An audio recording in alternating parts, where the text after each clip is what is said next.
Este grano de arroz representa a 10,000 personas que nunca han escuchado el Evangelio de Jesucristo. Así es como se verían 100,000 personas. Así es como se verían 45 millones de personas. La misma cantidad de personas vivas hoy que nunca han escuchado el Evangelio en el país de Irak. Y así es como se verían 3,000 millones de personas.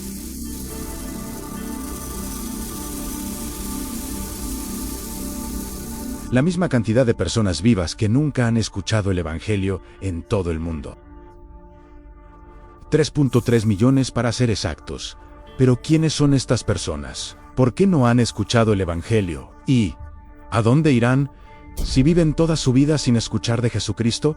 Echa un vistazo a este mapa. Cada uno de estos puntos representa entre 100,000 personas y más de 10 millones. Ahora, mira los puntos rojos. Cada punto rojo es un grupo de personas a las que el Evangelio aún no ha alcanzado. Pero esto no solo significa que nunca han escuchado el Evangelio antes, sino que ni siquiera tienen a alguien que les cuente de Jesús. Estas personas nacerán y vivirán toda su vida sin conocer a Jesús, o visitar una iglesia, o leer una Biblia, o escuchar una predicación. Y cuando combinamos todos estos puntos rojos, esto nos da un total de más de 3,000 millones de personas. Ahora, puede que se pregunten por qué la mayoría de los puntos rojos parecen estar concentrados en un área del mundo. Hay una razón muy desafortunada para eso, ya que Jesús dio el mandamiento de predicar el Evangelio hasta los confines de la tierra. Misioneros han dado sus vidas para obedecer este mandamiento en todo el mundo. Si eres un cristiano, es porque un misionero en un momento llegó a tu país,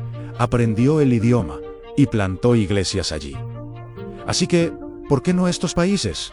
Todos los lugares fáciles para compartir el Evangelio han sido tomados, pero los que quedan son muy resistentes al Evangelio que viene a ellos, ya sea que los gobernadores lo hicieron ilegal o por los grupos o familias que asesinan a estos cristianos. Los cristianos que viven en estos países tienen un camino difícil si quieren esparcir el Evangelio. Personalmente, creo que la mejor manera de llegar a estas personas es apoyar a las iglesias que son perseguidas en estos países con lo que necesiten. Así que ahora que sabemos quiénes son estas personas, ¿qué pasa si no les llega un cristiano con el Evangelio? ¿Serán condenados? Y quiero decir, eso no parece del todo justo. Hay 3 verdades bíblicas, y juntas nos dan una respuesta completa a esta importante pregunta. Verdad 1. ¿Por qué las personas son condenadas? Imagina que 3 hermanos cometen un crimen atroz contra su rey y son condenados a muerte.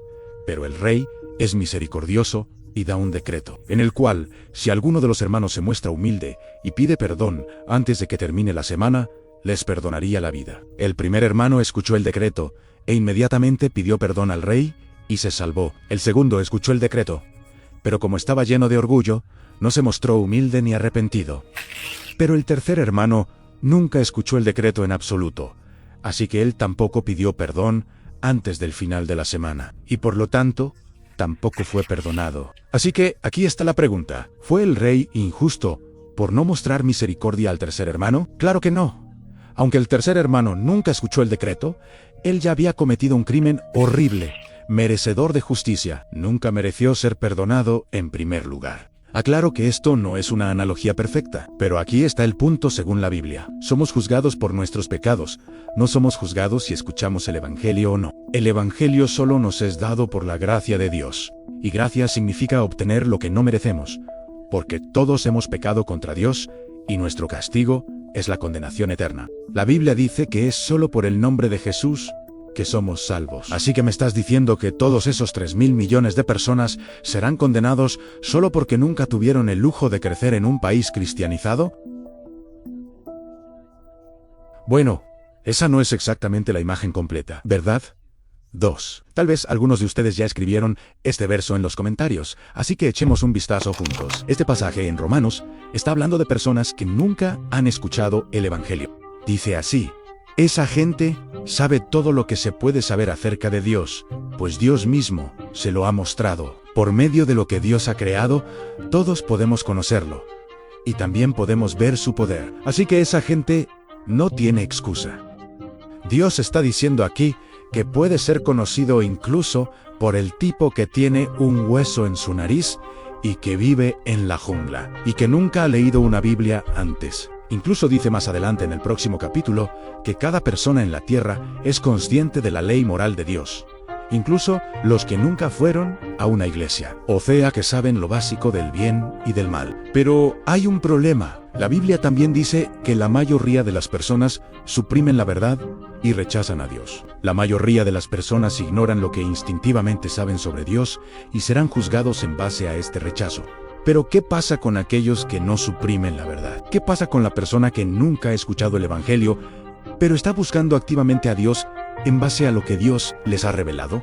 ¿Puede salvarse esta persona a pesar de vivir en uno de estos países no cristianos? ¿Puede salvarse a pesar de que la Biblia dice que solo por Jesús somos salvos? ¿Verdad?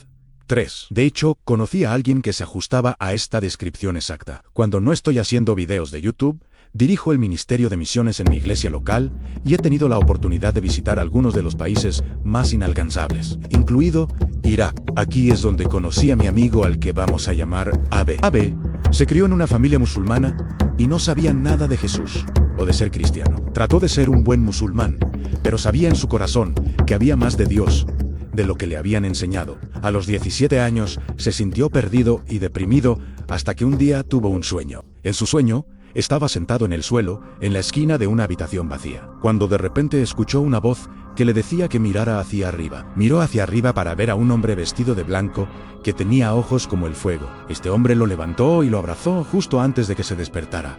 Abe sintió que este sueño era de Dios, pero no tenía idea de lo que significaba. Pero en esa semana, se encontró con un hombre, quien lo invitó a una reunión secreta de cristianos en la ciudad. Cuando Abe llegó a la reunión, dijo que mientras escuchaba a los cristianos cantar alabanzas a su Dios, sintió como si electricidad se movía por su cuerpo. Más tarde, el misionero estadounidense que lideró la reunión compartió el evangelio con Abe. De repente, su sueño tuvo sentido. El hombre en el sueño era Jesús, y Dios le estaba diciendo que Él era el camino a la salvación. Él recibió a Cristo y fue bautizado. Cuando su familia se enteró de su conversión, quemaron sus pertenencias y lo repudiaron por completo. Pero eso nunca le impidió difundir el evangelio a cualquiera que escuchara. Este es un ejemplo perfecto de lo que dice la Biblia en Hechos 17. Creo que este pasaje es la clave para responder a la pregunta sobre aquellos que nunca han escuchado el Evangelio. El verso en la traducción al lenguaje actual dice que a partir de una sola persona hizo a toda la gente del mundo, y a cada nación le dijo cuándo y dónde debía vivir. Dios hizo esto para que todos lo busquen y puedan encontrarlo, aunque lo cierto es que no está lejos de nosotros. En este pasaje, Pablo estaba hablando con los adoradores de ídolos paganos de Atenas, personas que nunca antes habían oído hablar de Jesús o del Evangelio. Pablo está diciendo que debido al conocimiento previo de Dios y debido a su gracia, Dios permite que las personas nazcan en un lugar donde tendrán una mejor probabilidad de buscarlo. Pero Abe nació en un país sin Cristo porque Dios sabía que este era el mejor lugar para que Abe lo encontrara. Porque Dios se ha revelado en cierta parte a todo ser humano. Cada persona tiene una oportunidad de responder a lo que se les ha revelado. En el caso de Abe, él sabía en su corazón que el Islam era falso y que había más por descubrir sobre Dios. Esto no significa que alguien se salvará sin creer en Jesucristo. La Biblia es muy clara en decir que Él es el único en el que podemos ser salvos. Lo que significa es que cuando alguien comienza a buscar a Dios, Dios pondrá en los corazones de los cristianos el ir a ese lugar en específico, y que esa persona pueda convertirse, al igual que lo hizo con mi amigo Abe. Pero, ¿qué pasa si un cristiano decide no ir a ese lugar, a pesar de que Dios los esté llamando? Es como lo que Mardoqueo le dijo a Esther: si eliges no hacer nada, entonces la ayuda vendrá de otra persona. Pero, ¿y si te han llamado para un momento como este? Si ese eres tú, y sientes que Dios te está llamando a convertirte en misionero, te dejaré un enlace en la descripción. Es una organización que puede ayudarte en tu viaje.